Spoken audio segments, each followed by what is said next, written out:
Hello दोस्तों, मेरा नाम रविकांत भारती है। चाहे यह पुष्पेंद्र कुल श्रेष्ठ हो और चाहे यति नरसिंहानंद सरस्वती हो, इन दोनों का कार्य एक ही है, नफरत फैलाना और हिंदुओं के दिल में मुसलमानों के प्रति इतना नफरत भर देना कि इस देश में हमेशा दंगे होते रहे। यह देश को अमन चैन में ये लोग देखना नहीं चाहते। जो दंगे होंगे उससे किसी राजनीतिक दल को फायदा होगा और उसी राजनीतिक दल के आड़ में ये लोग अपनी दुकान चलाते रहेंगे। मैं कहता हूं इनकी दुकान को मैं बंद करूंगा।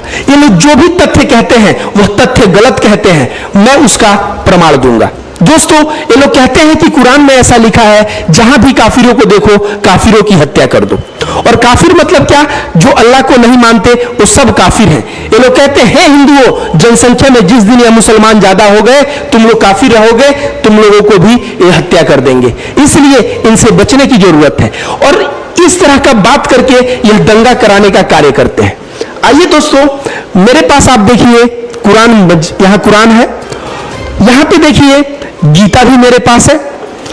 क्योंकि ये लोग, मैं कुरान दिखाया तो ये लोग कहेंगे ना कि ये एक मुल्ला ही है जो कुरान की स्टडी करता है। मेरे पास भागवत गीता की 17 किताबें हैं, चाहे वो प्रभुपाद की किताब हो, चाहे गीता प्रेस का, चाहे अलगरानंद महाराज जी का, चाहे ये देखो ये गीता का योगानंद जी द्वारा लिखा हुआ है। तो मेरे पास गीता की 18 किताबें हैं। मैंने अष्टावक्र गीता, मैंने धर्म पे जितना अध्ययन किया है ना, मैं तुमको चैलेंज करता हूं तुम दोनों को, जिस जगह पे मुझे बुलाना हो, जिस डिबेट में मुझे बुलाना हो, मुझे चर्चा कर लेना और मैं तुम लोगों को असली औकात दिखा दूंगा। दोस्तों, तो ये लोग कहते हैं कि कुरान में लिखा है कि जहां भी काफिरों को देखो काफिरों की हत्या कर दो। मैंने इसमें सूरह तौबा जो 9 है, चैप्टर नंबर 9, 5वां नंबर ये लोग आयत बताते हैं जिसमें लिखा हुआ है कि जहां भी तुम काफिरों को देखो हत्या कर दो। यह बात इसमें लिखा हुआ है। संदर्भ लेकिन नहीं बताते, परिप्रेक्ष्य नहीं बताते।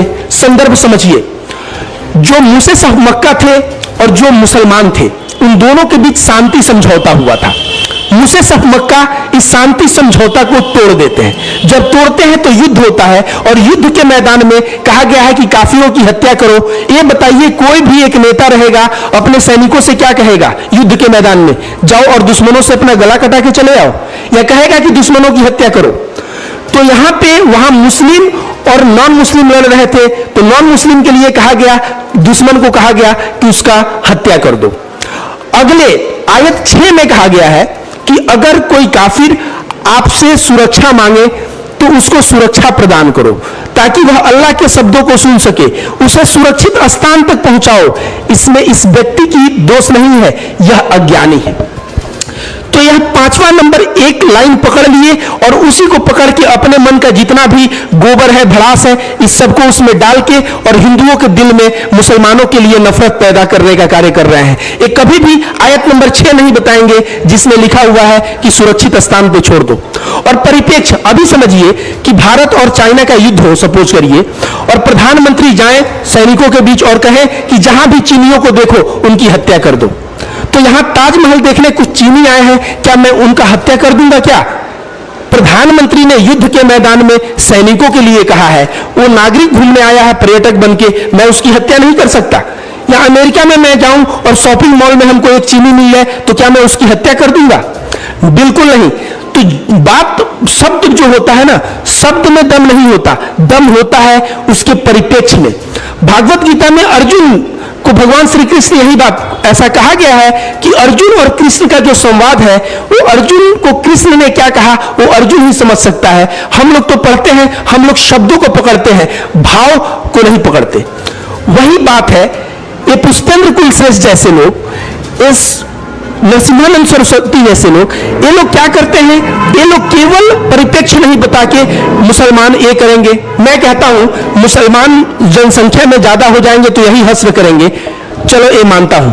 क्या यह मुसलमानों की शरीयत पे देश चलता है? यह देश चलता है संविधान पे।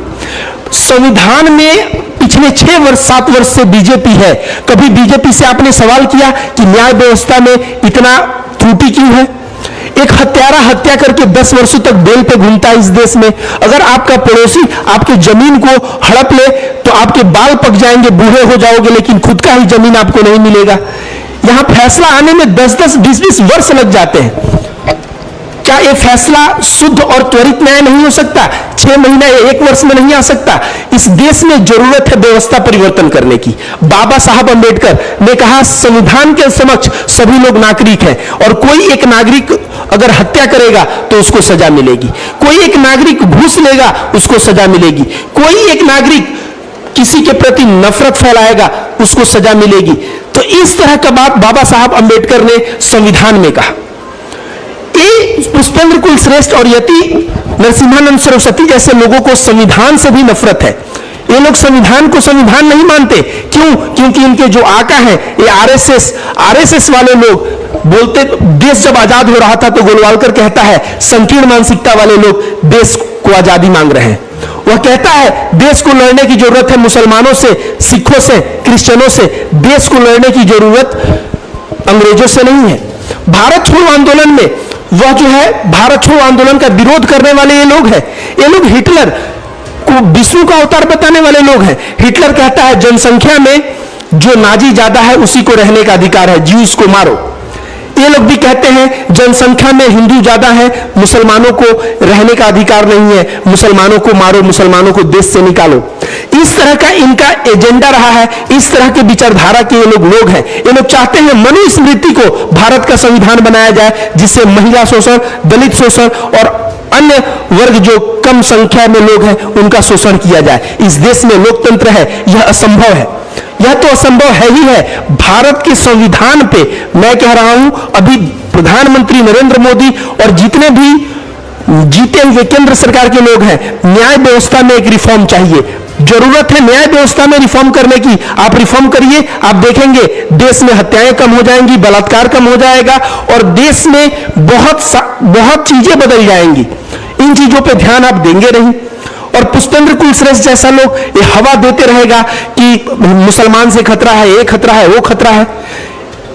तुम्हारी दुकान को मैं चलने नहीं दूंगा पुष्पेंद्र कुलश्रेष्ठ। और याद रख लो, इस तरह का नफरत फैलाते हो, तुम्हारे हर एक बातों का जवाब मेरे पास है जो प्रत्येक वीडियो के माध्यम से मैं देता रहूंगा। और जब जिस मंच में मुझे बुलाना चाहो डिबेट के लिए, मैं रविकांत भारती तैयार हूं तुमसे डिबेट करने के लिए।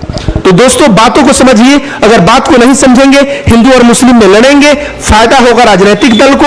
ऐसा कोई भी धर्म नहीं सिखाता कि हिंदुओं को मारो, या हिंदू धर्म नहीं सिखाता मुसलमानों को मारो। लेकिन ये जो है पुष्पेंद्र कुलश्रेष्ठ जैसे कुछ कट्टरपंथी लोग हैं, यह चाहते हैं कि हिंदुओं को कट्टर बनाया जाए, मुसलमानों को मरवाया जाए। तो इस तरह का कार्य जो है कदापि होगा नहीं। क्यों? क्योंकि हिंदू समझदार है, हमारा हिंदू समझता है बातों को। बहुत बहुत धन्यवाद।